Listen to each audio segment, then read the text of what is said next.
Welcome दोस्तों। तो आज हमें पढ़ना है अपकेंद्रित। अपकेंद्रित बोलते हैं इसको, अपकेंद्रित या सेंट्रीफ्यूज बोलते हैं। अपकेंद्रित या सेंट्रीफ्यूज ये क्या होता है सेंट्रीफ्यूज? तो हम कहेंगे कि यह एक ऐसा यंत्र है जिसकी सहायता से हम लोग किसी द्रव में उपस्थित अलग अलग द्रव्यमान के कणों को अलग कर सकते हैं।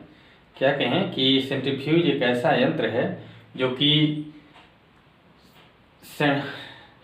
सेंट्रीफ्यूगल फोर्स पर यानी अपकेंद्र बल के सिद्धांत पर कार्य करता है, और ये इसकी सहायता से हम लोग किसी द्रव में उपस्थित अलग अलग द्रव्यमान के कणों को अलग अलग कर सकते हैं। ठीक है, ये कहाँ इसका उपयोग होता है? तो जैसे कि हम अगर हमें दूध से क्रीम अलग करना है तो वहाँ पर हम लोग इसका उपयोग करते हैं। अन्य जगह भी जैसे, ठीक है, हाँ, दूध से क्रीम अलग करने को हम लोग क्या कहते हैं? इसको बोलते हैं क्रीम सेपरेटर। और क्या कह सकते हैं? इसके अलावा चीनी बनाने की मशीन में भी इसका उपयोग होता है। ड्राई क्लीनिंग मशीन में, इसमें ड्राई क्लीनिंग मशीन में भी इसका इस्तेमाल होता है। इसके अलावा जो हमारे ब्लड से प्लाज्मा प्लेटलेट्स को अलग करना होता है तो वहाँ पर भी हम लोग इसका उपयोग करते हैं। ठीक है, तो इस तरह से हम लोग इसका उपयोग करते हैं। आइए इसके सिद्धांत को देख लिया जाए, ये किस सिद्धांत पर कार्य करता है। देखिए, जैसे कि होता क्या है, अभी ये कैसे कार्य करता है अभी सिद्धांत नहीं बता रहे हैं, बल्कि ये बात देख लें कि ये किसके सिद्धांत पर आधारित है। तो हम लोग जानते हैं अपकेंद्र बल क्या होता है, -mv²/r होता है। ठीक है, तो इससे क्या पता चल रहा है कि यदि हल्का कण होगा, ठीक है, तो उसके लिए m का मान कम होगा। जब m का मान कम होगा तो उसके लिए r का मान भी कम हो जाएगा। ठीक है, r क्या है? केंद्र से दूरी है, तो इसका मतलब वो केंद्र के पास ही रह जाएगा। ठीक है, लेकिन यदि m का मान ज़्यादा होगा, ठीक है, एक ही अगर बर्तन में घुमाया जाए जिसके लिए दोनों के लिए f बराबर हो, ठीक है, दो कण हो, एक हल्का हो एक भारी हो, तो अगर f का मान दोनों के लिए बराबर हो, अगर एक ही बर्तन में रहेंगे तो बराबर ही होगा। ठीक है, तो हम कहेंगे कि जो हल्का रहेगा उसके लिए m का मान कम रहेगा। तो m का मान कम रहेगा तो f को बराबर करने के लिए क्या होगा? r का मान भी कम हो जाएगा, तो इसका मतलब वो केंद्र के पास ही रह जाएगा। लेकिन जिसके लिए m का मान ज़्यादा होगा तो उसको m/r का मान कांस्टेंट करने के लिए r का भी मान बढ़ जाएगा, यानी वो केंद्र से दूर चला जाएगा। ठीक है, तो इस प्रकार से जो हल्के द्रव्यमान के कण होते हैं वो केंद्र के पास रह जाते हैं, और भारी द्रव्यमान के कण क्या होते हैं? केंद्र से दूर चले जाते हैं। ठीक है, तो इस तरह से इसका यही सिद्धांत भी है। ठीक है, हम क्या कहेंगे, यहाँ लिख सकते हैं अपकेंद्रित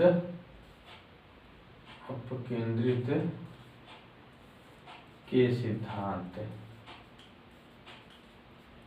इसका क्या सिद्धांत है? लिख दीजिए principle of centrifuge.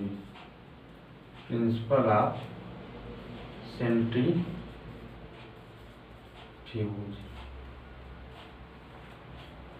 Principle of centrifuge. ठीक है, अपकेंद्रित के क्या सिद्धांत हैं? तो इसके सिद्धांत जो हैं, मान लो कि यहाँ पे एक सिलेंडर हम ले लेते हैं। ठीक है, ये मान लो कि इसको हम लोग नचा रहे हैं, तो इसमें मान लो कि ये जो है इसका अक्ष है। जो हल्का द्रव्यमान है, मान लो कि कोई हल्का द्रव्यमान है जिसका द्रव्यमान स्मॉल m है और केंद्र से दूरी स्मॉल r है। कोई भारी द्रव्यमान यहाँ ले लेते हैं जिसका द्रव्यमान कैपिटल M है और केंद्र से दूरी कैपिटल R है। ठीक है, तो ऐसे में जो हल्के द्रव्यमान पर जो लगने वाला बल होगा, ठीक है, हल्के द्रव्यमान पर लगने वाला अपकेंद्र बल, ये अपकेंद्र बल क्या हो जाएगा? हम कहेंगे F मान लो 1 है तो ये हो जाएगा -mv² by स्मॉल r। इसी तरह से भारी द्रव्यमान पर लगने वाला बल, अगर इसको निकालेंगे तो मान लो यहाँ F2 आ जाता है, तो हम कहेंगे यहाँ माइनस अब केंद्र बल रहेगा यहाँ माइनस m v²/R। ठीक है, अब देखो दोनों एक ही सिलेंडर में है, ठीक है, एक ही वेग से घूम रहे हैं, तो दोनों पर समान बल कार्य करेगा। ठीक है, इसका मतलब F1 F2 के बराबर होगा। तो यहाँ से कह सकते हैं कि small m v²/r equal to capital M v²/R हो जाएगा। ठीक है, यहाँ से दोनों माइनस भी रहेगा, लेकिन माइनस माइनस वैसे ही हट जाएगा, यहाँ v² से v² हट जाएगा, तो बचेगा क्या यहाँ से, तो यहाँ से हम कह सकते हैं कि small r upon small m को यहाँ रहने दो, इसको यहाँ कर दो, capital M equal to small r upon capital R। ठीक है, small m upon capital M equal to small r upon capital R। तो ये चीज़ें यहाँ से निकल आएगा। अगर हम कहें कि मान लो कि इसकी और इसकी दोनों द्रव्यमान भारी भले हों, मगर यदि मान लो कि दोनों की त्रिज्या समान हो, ठीक है, दोनों गोलाकार हो और दोनों की त्रिज्या समान हो। ठीक है, क्या लिख सकते हैं, यहाँ लिख दीजिए, यदि दोनों कण, हल्का और भारी दोनों कण गोलाकार होने के साथ साथ दोनों की त्रिज्या समान हो, जब त्रिज्या समान होगी तो क्या हो जाएगा, हम कहेंगे एक गोले का आयतन कितना होता है, 4/3 पाई r³ बट्टे, ठीक है, ये तो हो जाएगा इसका आयतन। और m बराबर क्या होता है, हम लोग जानते हैं m बराबर क्या होता है, b × d होता है। तो ये तो आयतन हो गया इंटू d, मान लो हल्के के लिए आयतन घनत्व तो स्मॉल d हो गया।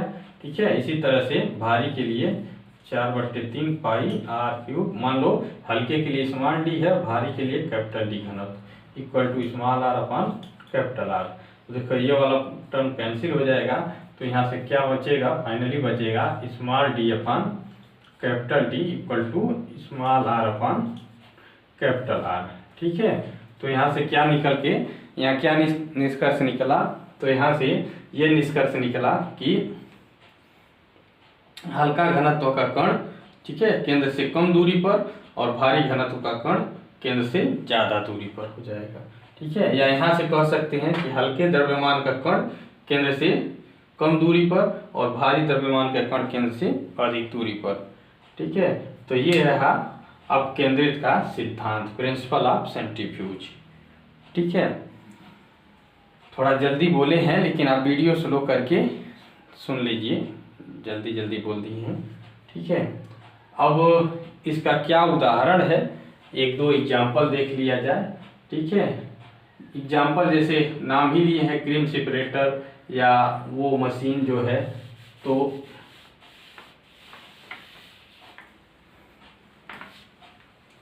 इसके क्या उदाहरण हैं। ठीक है, अपकेंद्रित के उदाहरण, इसको बोलते हैं एग्जाम्पल्स ऑफ सेंट्रीफ्यूज। इसके क्या उदाहरण हो सकते हैं, तो पहला तो वही बताए हैं, क्या, क्रीम सेपरेटर।